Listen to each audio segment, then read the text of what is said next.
All right, we're rolling, Abby. Well, thanks for being here, first of all. Yes. And so just to start off, you own Peach Vintage. Yes. So tell us what that is and how you came up with the idea. Totally. Yeah. So Peach Vintage has been around for now about 2.5 years. We started out as I say we because I feel a little bit weird just saying me. I feel like it's a group done thing, but it is mostly me actually behind the scenes, but it feels more comfortable to say we. But Peach Vintage as a whole, we started out as a vintage reseller, and now we've grown into so much more. So now we have our own sustainable clothing line. Wow. It just started this year.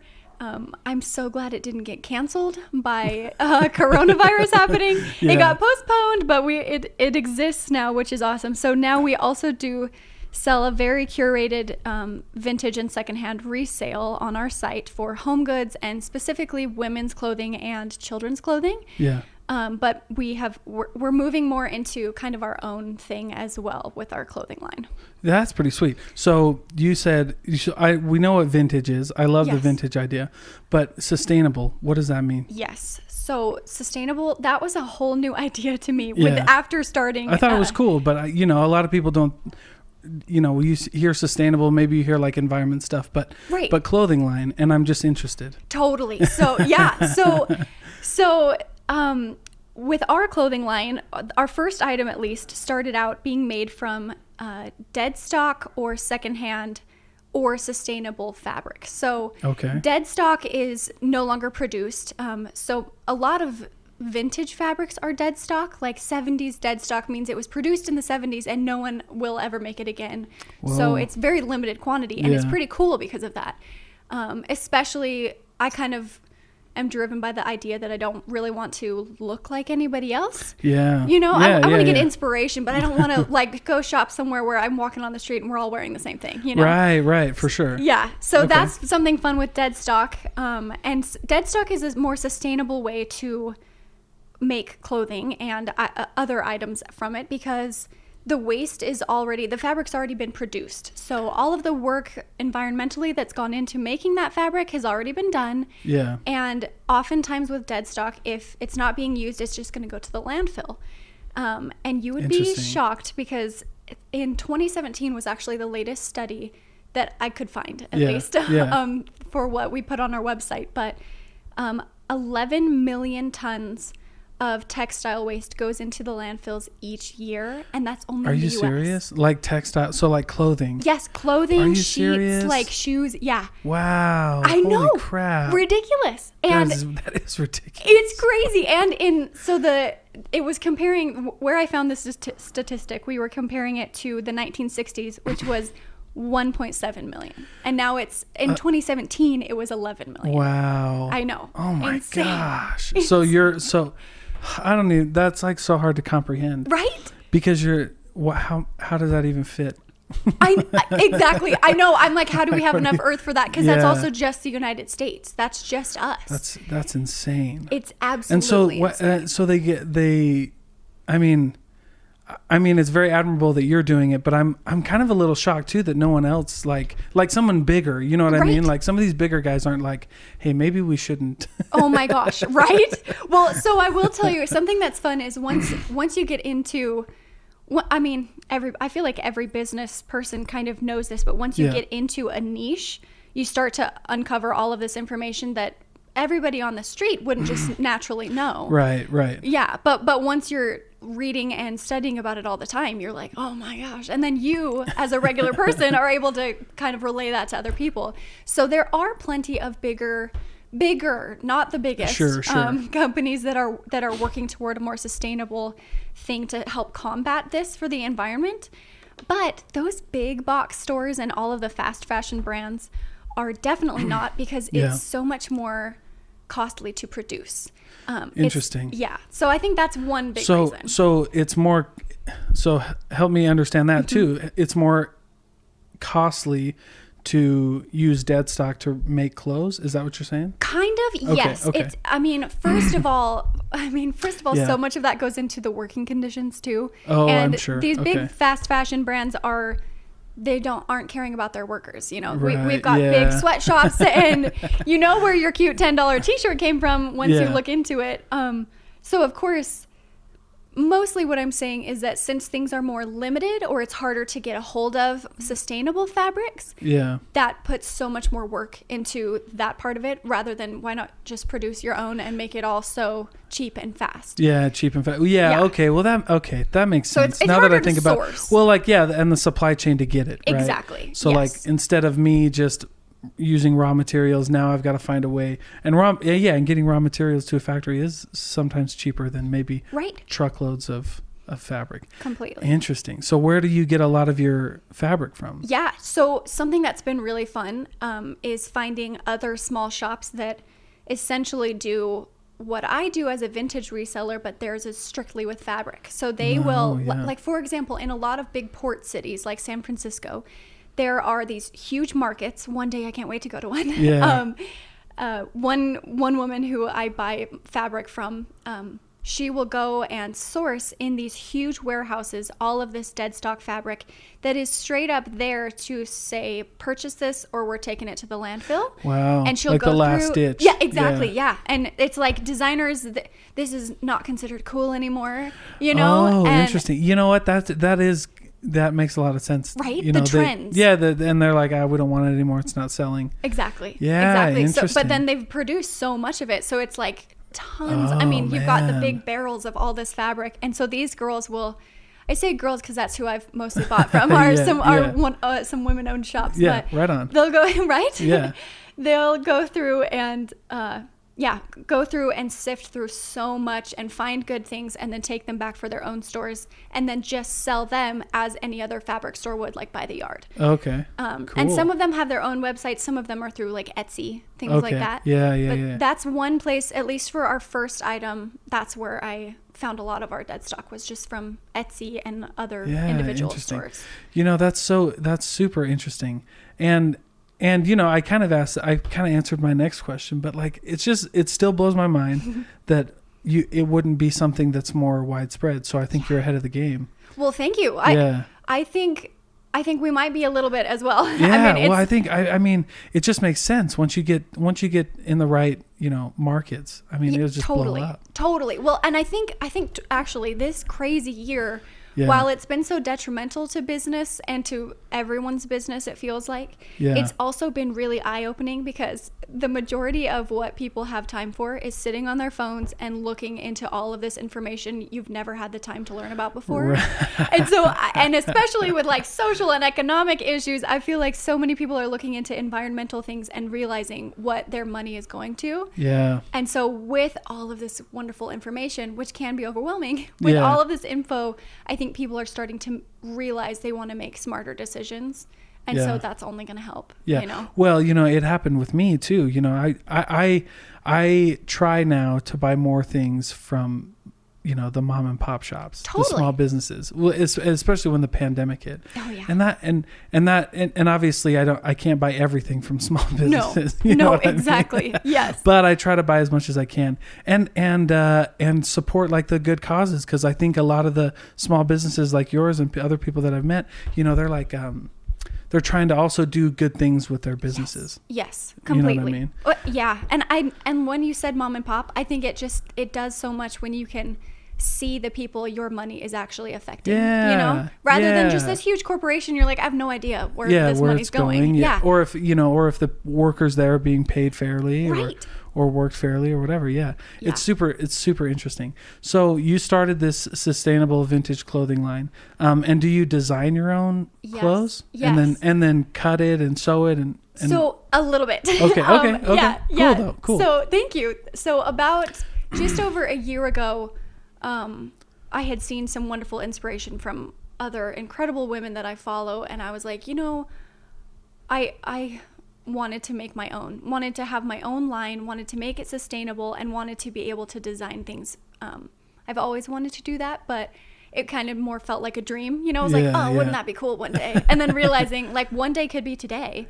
You just you gotta pick. And for real. But I don't have any sewing knowledge. I mean, I can like hand stitch up a hole in my pants or something, but that's about it.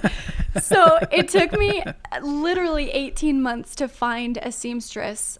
There are tons of seamstresses, but things just kept falling through. It wasn't, I wasn't finding the right fit. And the whole time that I was looking for a seamstress, I was like, I need someone who actually knows what they're doing so that I can say things in my dumbed down talk and she'll be like, oh, you mean this? And I'll be like, right. Okay. Is that what I mean? I have no idea.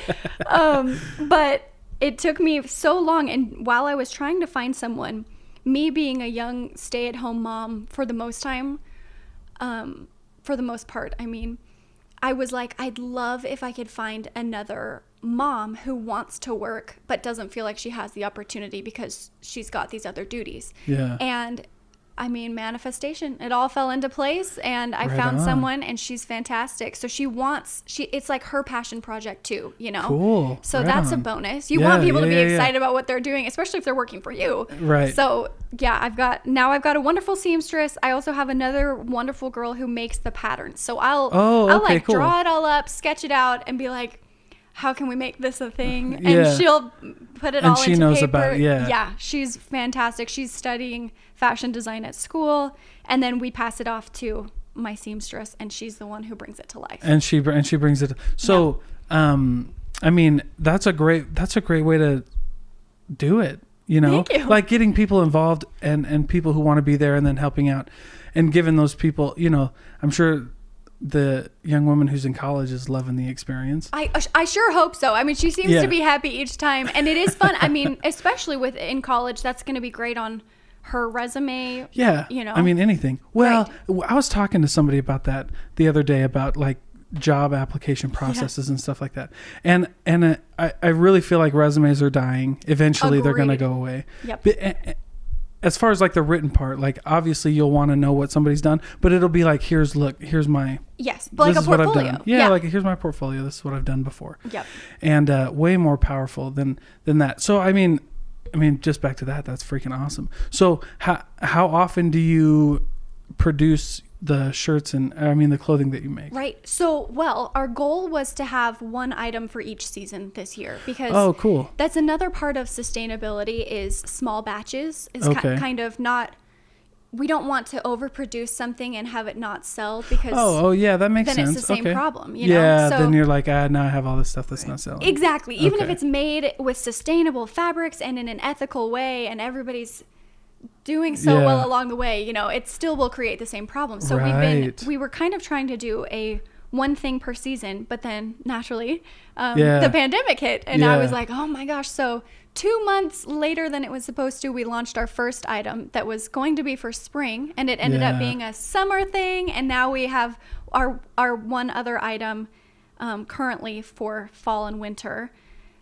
So that's cool. Hopefully it will end up being about one a season. That's pretty sweet. Thanks. So you don't, it's almost like you don't get the same thing twice. Right. Yeah, that's exactly. Pretty cool. Thank you. Hey, that's cool. Because once again, I want things to be able to be reorderable in case someone is like, I didn't have the funds or I wasn't aware of your company at this time and I want to buy that item. Yeah. But I still don't want everybody to match, We're still going to be like, it's now in new fabrics. So this fabric is discontinued or literally ran out because it was dead stock, because it was dead stock. Right. So, but I think, it's sustainable, ethical, but it's also a very good, marketing plan. Thank you. Yeah, it is there's limited only stock. one. Yeah, there's only one, dude. Exactly. You know what I mean? So if you want it, you got to get it when it's there. Totally.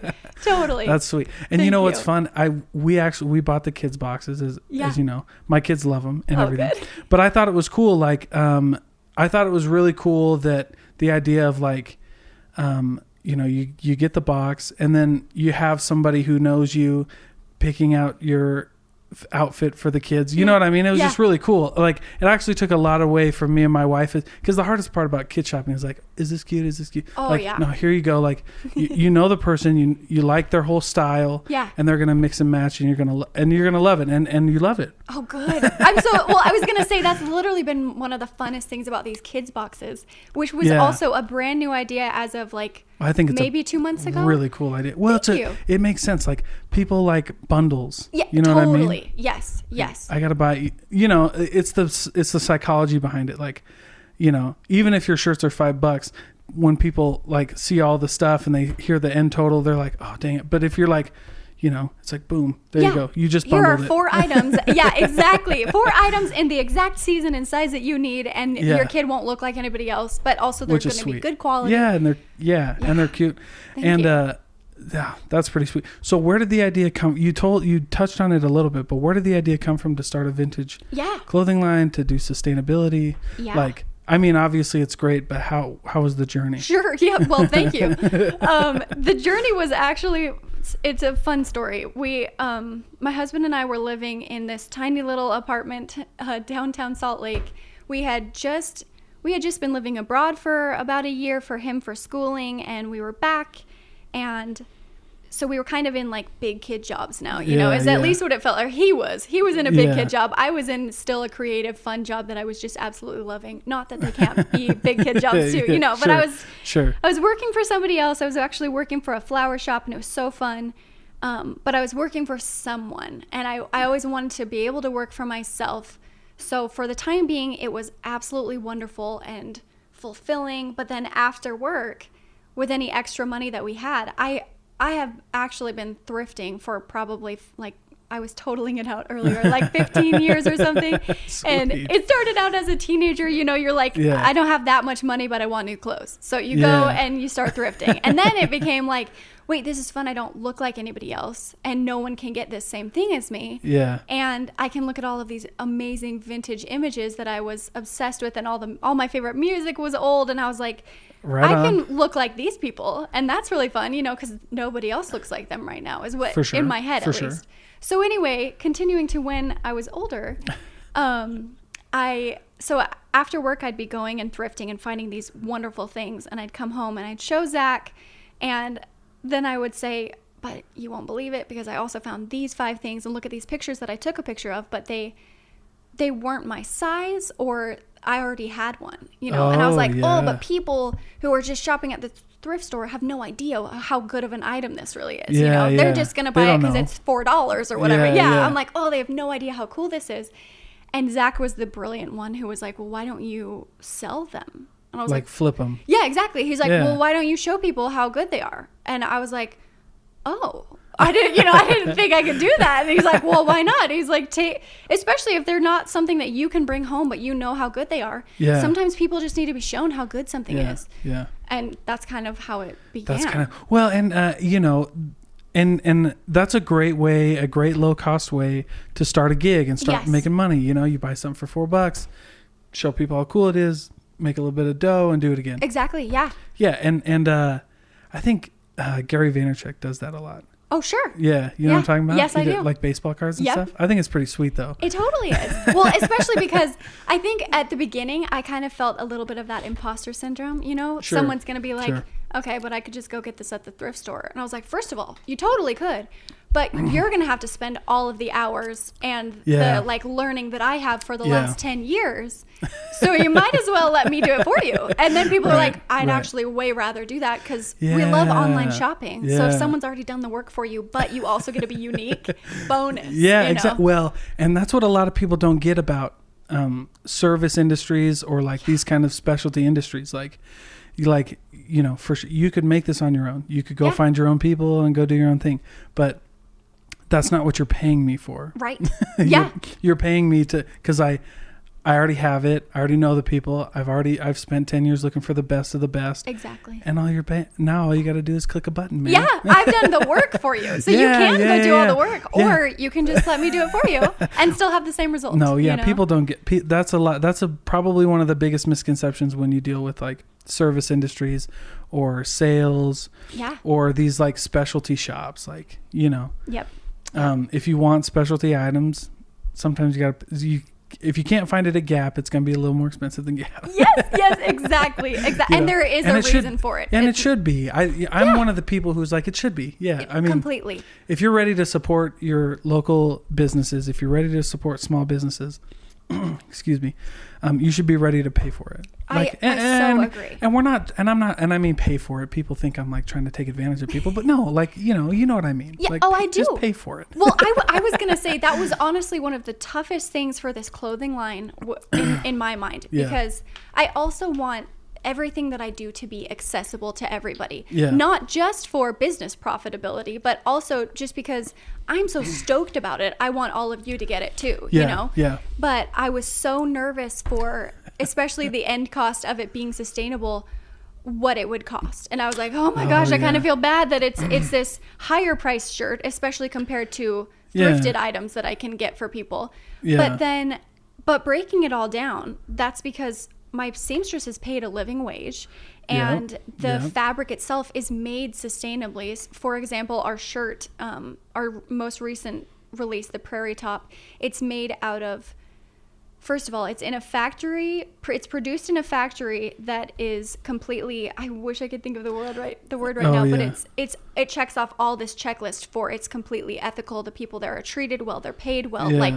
All of that has gone into it, but also it's made it's organic cotton. So it's made, I should have had that statistic, but it's something from like, I think it's 60 to 80% less water is used making it, so it's like better for the environment. There's so much behind it that I'm it's a higher quality item. It's been handmade by someone who is also paid a living wage and able to help support her family, right? And so there's just so much more behind it. Yeah, that makes a difference. Yeah, I'm not here trying to make $1 million from doing this one thing. Wouldn't that be wonderful? But I'm like, no one's getting gypped here. If you're getting gypped by anyone, it's the big companies. Oh yeah, for sure. Yeah, well, you always hear like those stories that just make you like cringe. You know what I mean? Like when you hold your Apple iPhone or like watch Disney Plus. Or something. I know. And I'm like, oh, I can't believe I'm participating in this. Yeah. But back to what I said earlier, I can't, hey, listen, the first small business support local that comes out with a video streaming service, I'm on, dude. There you go. Exactly. And who makes completely. A phone, I'm on. Yes, completely. And so, but that's really cool. So what was the hardest part about your journey? Yeah. Well, I think there have been several different learning curves. At the very beginning, it was probably when you start with a blank slate customer base, it's figuring out what they like, but what they like that you like. Because I was like, I'm here to be me and to show the things that I like, but also I need to find stuff that you want, and that is a hard balance. Yeah. That's a tough one. Weirdly enough, I think one of the hardest things that has existed for me, having in-person markets has helped with this, but especially as an e-commerce business, is that I'm kind of the mannequin for my shop. I style all this stuff to show you how it can be worn, but because of that means that at the beginning, I was mostly buying things in my size. Oh, yeah. Because I was like, well, this is what I won't look like a dink wearing it in the pictures, showing you how cool it can be. Right. But then, of course, people were like, this is so fun. I love your shop, but I can't shop there because I'm not your size. And I was like, that's horrible. Yeah. I don't want anyone to feel like that, Well, it's tough, right? It is. Because, we're all different. Yes, exactly. But that was a real hurdle for me to figure out. Was like, okay, so I want everyone to feel like they get a shop here, which is also why creating your own line is nice, because then anybody can wear it, and then you get models who can wear it, and that's nice. Really I think that was probably one of the harder things at the beginning, though. Yeah, it was like trying to make sure that everybody could come in. Exactly. And get everyone involved. was welcome. Yeah. Which obviously, that, and a lot of people, when people go and start a business, they start it with, like the idea like you and me, like I started an e-commerce business, and have a couple things, but that's the hardest part is you get into it and you're like, man, I didn't realize this. I didn't realize this. No. I didn't realize Oh my word. Yes. And then it's over your head and you're like, what am I doing? Yeah. So you might as well just start and then build a team, right? Yes. So how did you build your team? What was important to you when you were building your team? Yeah. Well, like I said earlier, is that my team is really like 3 girls. It's me and 2 other women, Yeah. But my husband is a huge supporter and wonderful and helpful with that too. But he's got his job. And so it's kind of like he does his, I do mine. Right on. But thank you. But I think what I really wanted was, first of all, skill. I needed people who knew what they were talking about, especially because I didn't. So kind of that idea of fill your office with people who know more than you, I was that's what I need. I know where I want to go, but I don't have all of the education or the time behind all of this. Like like my other women do. So I wanted that skill, but I also wanted people who could be just as passionate about it, because I think that is what really bleeds through, especially in a small business. Yeah. That's who you want to buy from, you know, the people who are lit up from what they do. And so being able to find two wonderful women who are just as stoked about especially about their role in it, I'm like, oh my gosh, how lucky am I to get to have that. So I think those are probably the two biggest things that I was looking for. Yeah. Well, sorry, excuse me.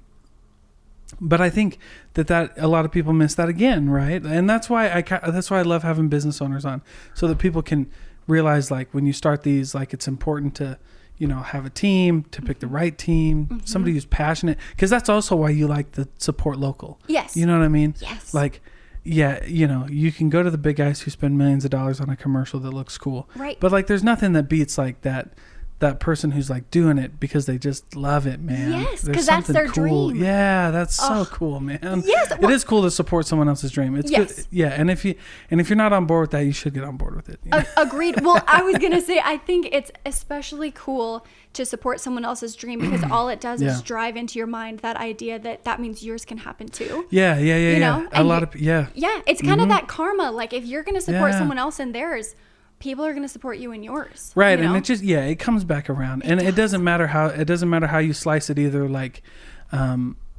people just, I mean, it just comes back around. And so, and I really like too. And one of the things that's turned into, when I first started this podcast, like, I asked anybody to come on, and there were, of course, men who jumped on it, and did that. But surprisingly, more women have now been on my podcast than men. Sure. And it's like incredible to see some of the women who have these ideas and then just go get it. Is really cool. And I'm a feminist. Yeah, you are, and I actually love that. As your neighbor, I can tell that, and I've loved that forever. Yeah. I am. You know, I because of my daughter and my and you know what? Here's the crazy thing. You know, it started off as, we might go on a tangent, but whatever. Hey, I'm down for it. Right. But it started off as, like, with my daughter. You know, I was like, I want to raise a strong, independent daughter, but who's and I think part of that means that you can play on a team, right? And there's for a lot of people were like, you know, if you're independent, you know, go do it yourself. But, you know, I've realized that independence also means, like, being able to work with people and get together. So it's important for that. But also, you know, I'm a feminist. I'm also a feminist for my son. Yes. You know what I mean? Because you want to teach him the same principles. As far as, like, how do you treat women? You know, they can do anything. You know what I mean? Yeah. Like, some of my first bosses when I got into sales were women. Yeah. Learned amazing things from them, and then inevitably, you know, later had my daughter, and and so it was just like, so back to my point, like, it's also amazing to see the women that have come out and been like, and they're killing it. Oh yeah. Oh yeah. They're killing it. Completely. Like, who would have ever had that idea? And it's a great idea. Right. Yeah. Oh, those are my favorite ones. Yes. Those are my favorite people to support, where you're like, of course you thought of this, but also how has that not been thought of before? Yeah, exactly. You know? Well, that's, I like, people probably are annoyed because almost every time we have a podcast, I go, dude, like, when I hear that, it's something that makes sense to me. Right. But, like, no one has ever thought of it. Like, obviously, why wouldn't that be a thing? Exactly. Oh, I know. but I had to wait for you. Yeah, exactly. Yep, that's why. That's exactly why. Oh, I love that. Yeah. And so that's been a really fun journey. But it's all, you know, but it's also very empowering for people too, of everybody. When you're like, dude, just get out there and get it done, man. And you can see all these people who do it. Like, did you ever think you were going to own a business, be an entrepreneur? I really didn't. I guess a little piece of me did. I started out as a photographer years ago. Okay. And well, I can tell you, your pictures look really good. Thank you. That's what I studied. That's what I did for a long time, and I loved it.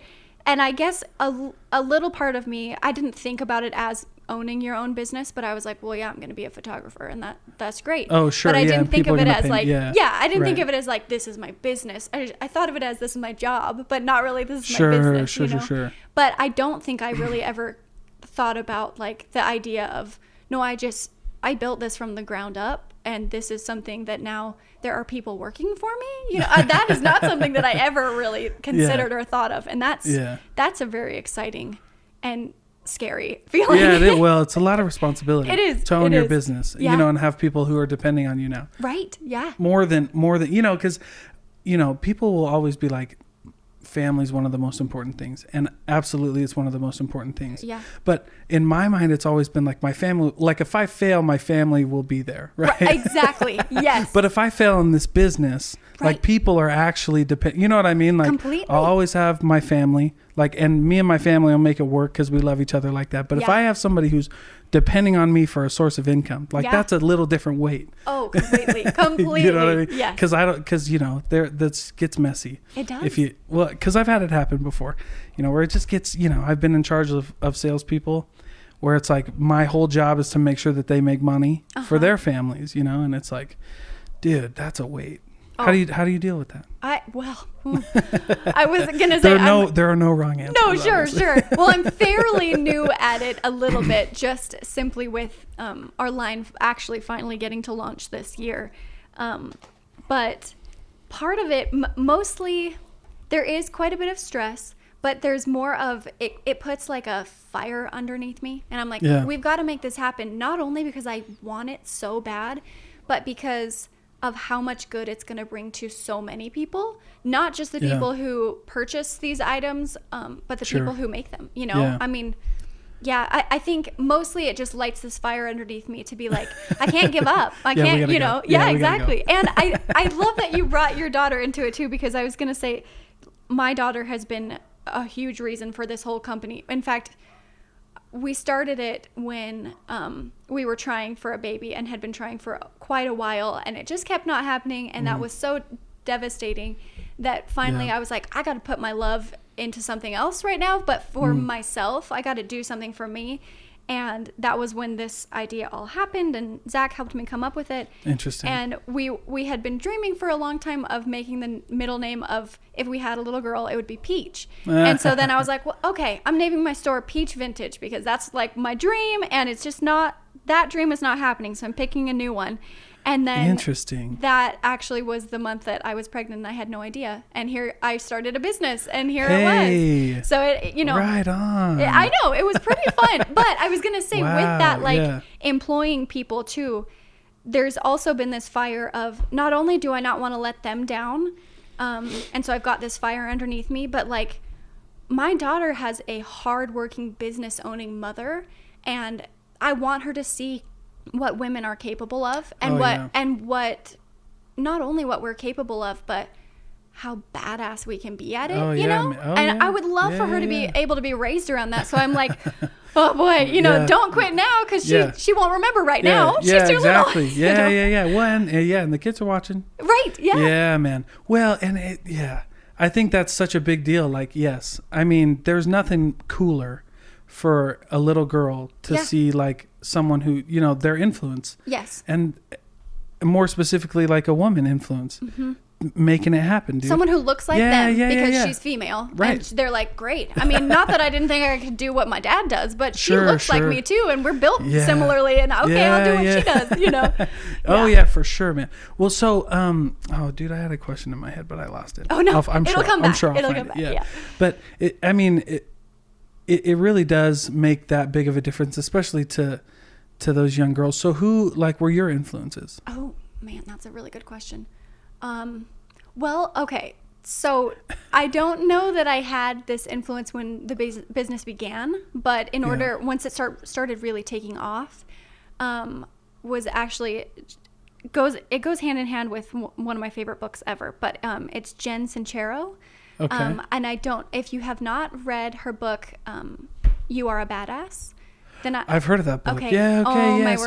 Could not you gotta read recommend it higher. All right, I'll put it on my book. It's just fantastic. And I mean, that's in a list of my favorite books, but she is just so inspiring, mostly because I watch me get this wrong, but I feel like she was about either in her mid 40s or early 50s. Yeah. I think she's still in her early 50s, but when she kind of her career just took off. Right. And so it's kind of this idea of, it doesn't matter how old you are, where you are in your life. Like she was just at the lowest of lows with everything, and finally was like, I gotta make something different happen.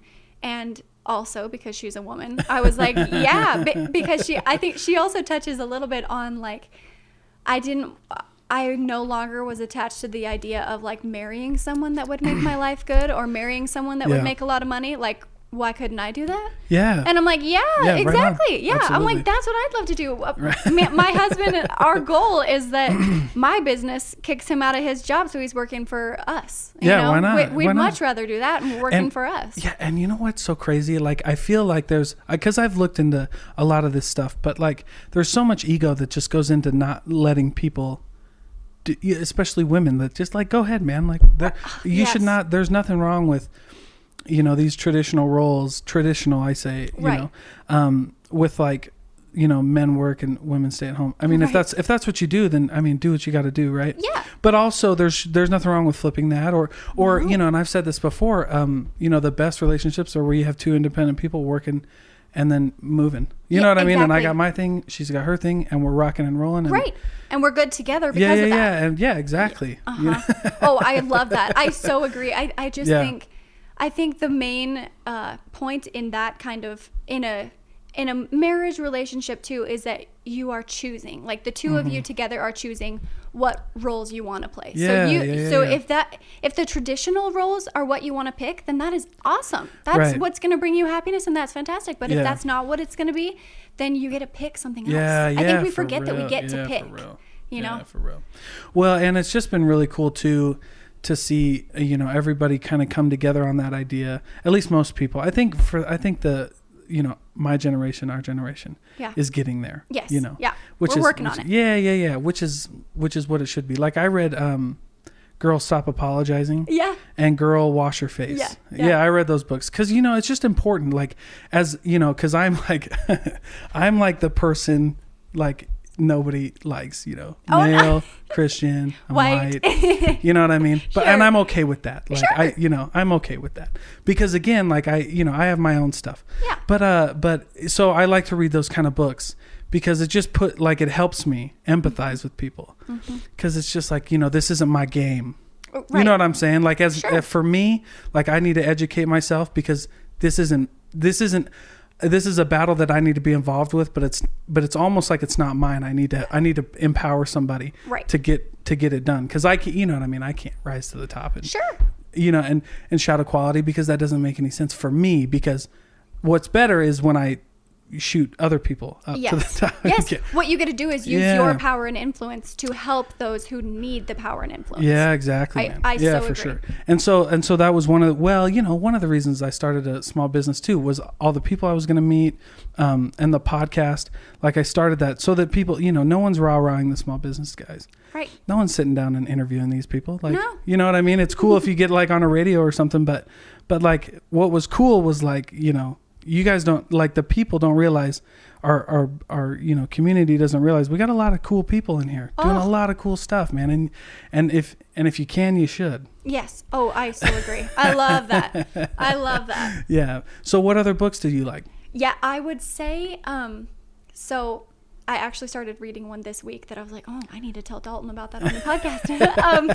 But the other two that I was going to mention are very old, extremely old. One of them is The Science of Getting Rich by Wallace D. I've heard Wattles. of that, yeah. Yeah, it's like paper thin book. It's so tiny, but no, but it's cool. That wonderful. Book is cool. Yeah, very wonderful. So when I say that these two books are old, they are very Christian based because that was also our world, and very male dominated based. But that doesn't deter me from reading them. It just makes me go, okay, so twist those words a little bit to include me. Yeah, exactly. Yeah. But that is one of my favorites. And then the one I started reading this week is called How to Stop Worrying and Start Living. And his name will come to me in a little bit, but I'll send it to you if it doesn't. But my husband read a different book by him called How to Win Friends and Influence People. Oh, Dale Carnegie. Yes, thank you. I was like, it's a C last name. Yes, Dale Carnegie. Yeah, Dale Carnegie. So this one is fantastic and very eye-opening. I just love any of those books that kind of remind you how much you're in charge of your thoughts, you're in charge of your life. Oh, yeah, like, for sure. You get to choose rather than stuff just happens to you. Yeah. You know? Well, and you know what's so funny about that is I was actually, so like, I like to write. So I'll do a podcast, but I really love writing. Yeah.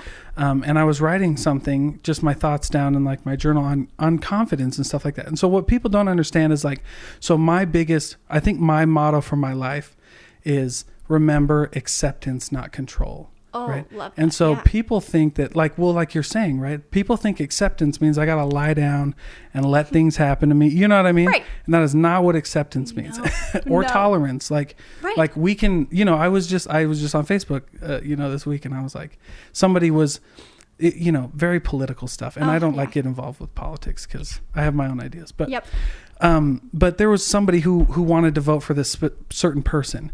And I was like, and dude, like so much hate. Oh, and I was like, dude, we don't have to like agree for somebody to be humane.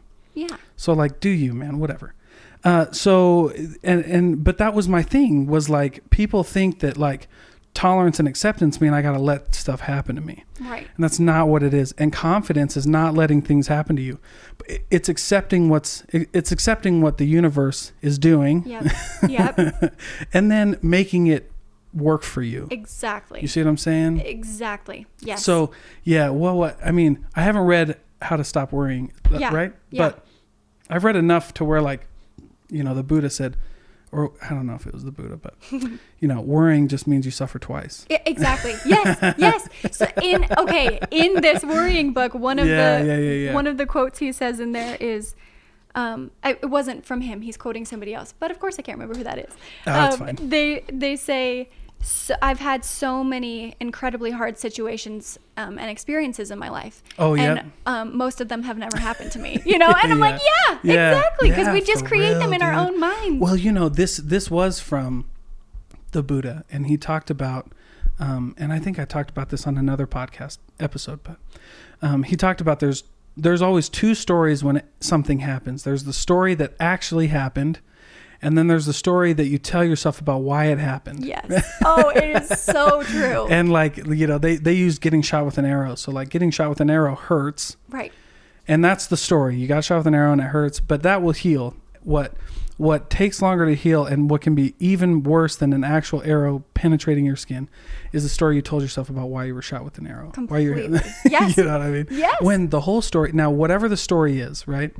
The story could be someone out of spite, or the story could be as simple as like, dude, you just got hit with an arrow, man. Right. Yeah, exactly. Oh, I love that. Yeah, because, and then just realizing like, I just got to learn from this and keep going. Yes. So for real, something in Jen Sincero's book, she says in there, the idea and the mantra, which this is something that I've been working on, especially this crazy 2020 year. Dude. Oh my gosh, this has been one of my biggest affirmations, but just that everything is happening for me, not to me. Because if you can have that idea that, with everything that this year and that life in general throws at you, that doesn't mean it doesn't suck or it doesn't hurt, it doesn't sting, and you're like, how in the world am I supposed to get through this? But it's not just happening to you, because then that feels like you have no control and you just have to let it happen. Yeah. But if it's happening for you, then you're like, I can't wait to see what good is supposed to come from this. Yeah, for real. Yeah. And not only that, but just like what happens when you just keep moving, man. Yeah. When you just like, you guys got to go. Yep. And that was one thing that I realized too, that a lot of people, they feel like you got to stop something. Right. And I'm like, no, man, most of the time you just got to keep going. Yes. And obviously, like, it's very case by case, I got to be careful. Like, obviously, like, there are some times when you should stop. Right. But for the most part, I think that people stop too early. I do too. Oh, I do too.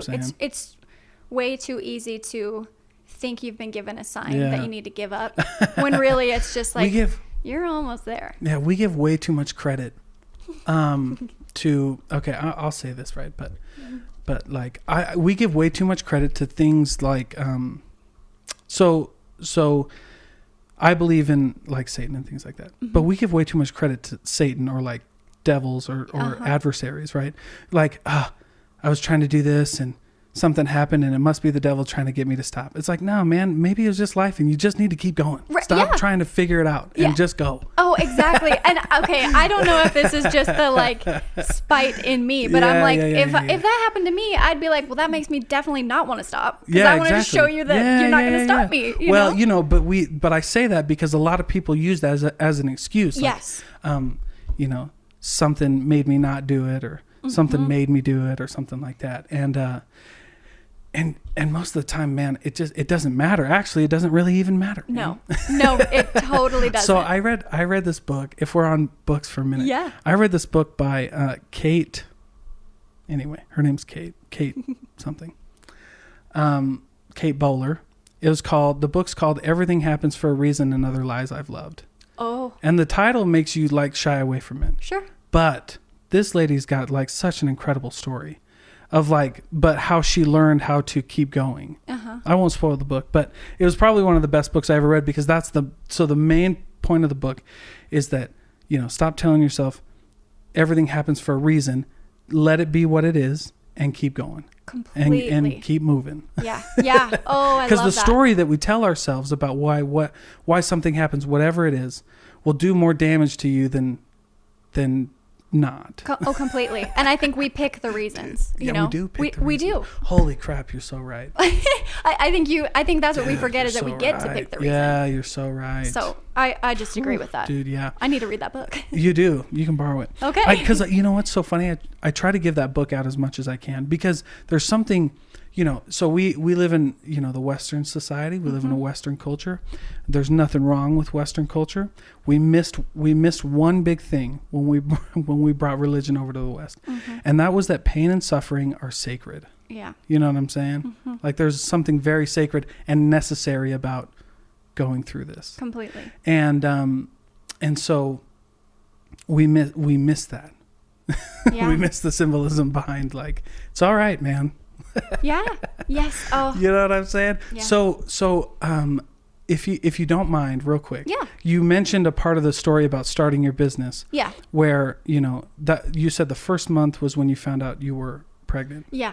Okay. Yep. But you had started it anyway. Yeah. Like, even though you had this hard trial, you found a way to pivot, for lack of a better term, right? Totally. Yeah. And if you're comfortable talking about it, I'd love to just hear more about what you're comfortable about talking about that story. Oh, absolutely. You know what I'm saying? Yeah. Okay. Yeah. No, I'm an open book. That sounds great. Because I think here's why I asked the question, because I think it's important. I think a lot of people, we think that we're alone. We're not alone. You know what I mean? And I think stories like that can help if you want. Oh, completely. Oh, I so agree. Yeah. If you choose to let them help. Yeah. Yeah. Yes. Yeah. Oh, I agree.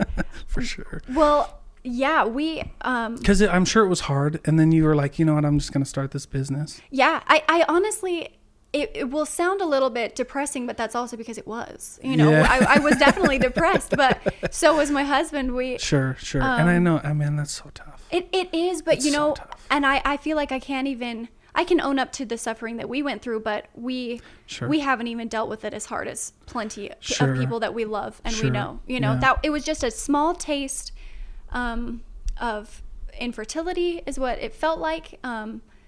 Anyway, it was very tough, and I feel like the point in which things changed was when I just knew I couldn't keep hearing, no, you don't get this anymore, and not that I was hearing that, but that's what it felt like every month, I was like, man, again, I don't know what else I could be doing to like try to be worthy of this, or try to make it happen for myself. I think for a lot of my life I've been pretty good at knowing stuff won't just come to me. Like, I've got to ask for it. I've got to do what I can, at least do all of what I can do. Yeah. But so I feel like at that point I felt like I had exhausted all that I could do, and I was just sad that it wasn't enough, is what it was feeling like. And finally it felt like I just decided to give up. Not on the idea that it would ever happen, but on the idea that I could do anything about it and that it would happen now. Interesting. So yeah, I feel like I just kind of was like, okay, what I actually said to my husband was, I need to stop trying. That doesn't mean that I don't still want a baby, and that I would love for it to just happen, but I can't keep putting my effort into it because I'm just getting crushed, you know? Yeah. So if that was genuinely, and then that's when it worked. You know, that's when it happened. It was kind of like I released all that I was like, all my expectation. Yeah, acceptance, not control. Exactly. I was like, I'm not in charge of this. And wouldn't it be so nice if I was? And I kind of thought I would be, you know, it's my body, but I kind of thought I would be, you know? Yeah. And then I was like, well, I'm not. So what can I do to make things happier and more positive? And then it'll happen when it happens, or it won't. And I'll have decided that I'm okay. Yeah. Oh, that is such a powerful story. And like and such a beautiful story too, because like, man, people, and I've gotten in trouble for saying that. So like, I've gotten in trouble for saying like, we don't realize how little we control in our life. Like so little. Like I remember being in a meeting and everybody knows. If you don't, you do now. But like I'm LDS, and so I've taught in like classes and stuff. Yeah. And I remember being in a class, and I was like, "Dude, we don't control as much as you think it is." And you saw all the dudes' heads kind of pop up because, like, as dudes, we have to control everything, right? You know what I mean? And that's something that I had to inherently fight in myself. Sure. But you kind of saw their heads pop up, and I was like, "Think about it, guys. Like, you look at yourself." Like, I'm going to tell you not to get sick tomorrow, and your job is to tell your body not to get sick tomorrow. It doesn't work like that. Yeah. Yeah. Oh. And so when you you know, and you don't control, you know, the thoughts that come into your head, you only control how you manage them. You only control how you manage these things. And so it's such a beautiful thing, because I really think there's something else behind all of this, that when we realize, like, when you just accept it and you let go, something happened. You know what I mean? And it's different for everybody, right? It is. Sometimes we let go and we let it go and it goes away. Exactly. Yeah. And it doesn't back. come to you. Yeah, even though you kind of were like, I'm letting go, hoping it will actually, you know, secret, but then you're not really letting go. Right. Exactly. Exactly. Yeah. And so it's a beautiful thing when you can just, you know, be happy in the journey. Right. And obviously we know how your story continues, right? But but it's still a beautiful thing that I think that everybody should just remember, like, just keep going. Yeah. Like, acceptance, not control, and just like move, man. Yes. I literally, I don't know if you are a vision board type person, but I have a vision board in a vintage frame, because I'm everything vintage at my house. Right on, dude. But next to my bed, and I've had vision boards for the last at least few years, because it started to blow my mind how many times I could take things off of them, because I could check them off like they happened. And I was like, oh my gosh, if this is really working, I'm going to keep this up. You know? And they do, and it's fantastic. But and that's a whole different talk about subconscious reminders. But anyway, dude, for real. Well, for real. Yeah. Well, okay, you really do need to read Jen's book, because that's what really hooked me. But thank you, Dad, for giving that to me. Yeah. But I have this vision board next to my bed, and one of the quotes it made me think of that, because that's exactly what you said, it says, "Don't give up, kid." And that's true. I mean, the amount of times that I have to literally look at this cutesy font that says "Don't give up, kid" for it to actually help me is crazy. You know, you just can experience so many downs that you're like, should I not be doing this? You know, this is not working, or I'm really not good at this, or any of the stupid lies we tell ourselves. But then seeing that, I'm like, okay, one time though, you were smart enough to remind yourself that you would need to look at this. And it's true. You just cannot give up. That's and as a business owner, I mean, it pays off. It does. And in life, it pays off. And you know, it's so funny. We always, like, when we're talking about business and we're talking about like why we do things, we inevitably fall off onto these conversations of like, kind of like our transcendent spiritual natures, because there's so much that's connected with business. Yes. You know what I mean? Like, I feel like as humans, we were almost meant to be business owners and entrepreneurs. Completely. Because when you look at all the stuff like that we learn about, you know, if you're religious or if you're spiritual, or even if you're just, you know, you're into the transcendence of life, you know, it just comes back. It totally does. But I genuinely agree, because I think that so much of that is because we are, in what I believe, we are created in the image of a creator, which literally means we have creating power, which is what so many businesses and entrepreneurs are, is we need somewhere to put that. Yeah. We're going to create something, you know, and that doesn't matter how actually creative it is. It can be anything. Sure. It can be so analytical, but you've created it from your mind. You. And I agree. I think we're meant to do that. I love it. Super cool. Well, cool. Well, so let me ask you this. So last two questions. Yeah. So where do people go to find your website if they want to get involved? Definitely. So we are at www.peachvintage.com. Just like it sounds, Peach Vintage. And that is also on Instagram. That's one of our biggest platforms on social media, at least, is at the Peach Vintage. Oh, right on. Okay. And then, the last question would be like, is there anything else... because maybe I missed something that you wanted to talk about. Sure. But is there anything that I didn't ask that you wanted to bring up? Maybe about your business or anything? Honestly, not that I can think of. I really don't think so. Well, and that's okay. I just, some people, we get in these and, and they have other passions and stuff like that. Right. Like if you weren't teaching a class on Peach Vintage. Right. Like what would you teach a class on? Oh, yeah, that's a really... well, probably, especially what we've been talking about, just how you get to pick what you do with your life. Yeah, I think you should. Well, thank you.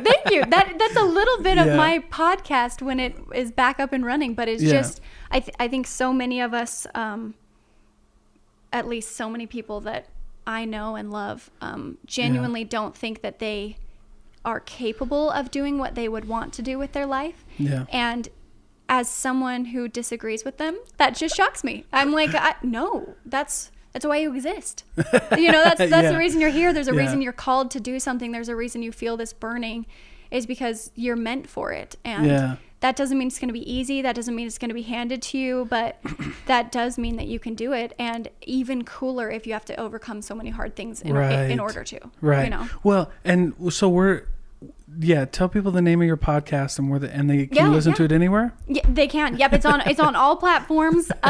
It's called Pep Talk. On. I think on Instagram we're Pep Talk Podcast, but cool. Yeah, Pep Talk. Yeah, right on. With Abby Smiley. Well, yeah, you should, and I've listened to it. You should listen. Thank to you. it. It's freaking Thank you. Rock and roll.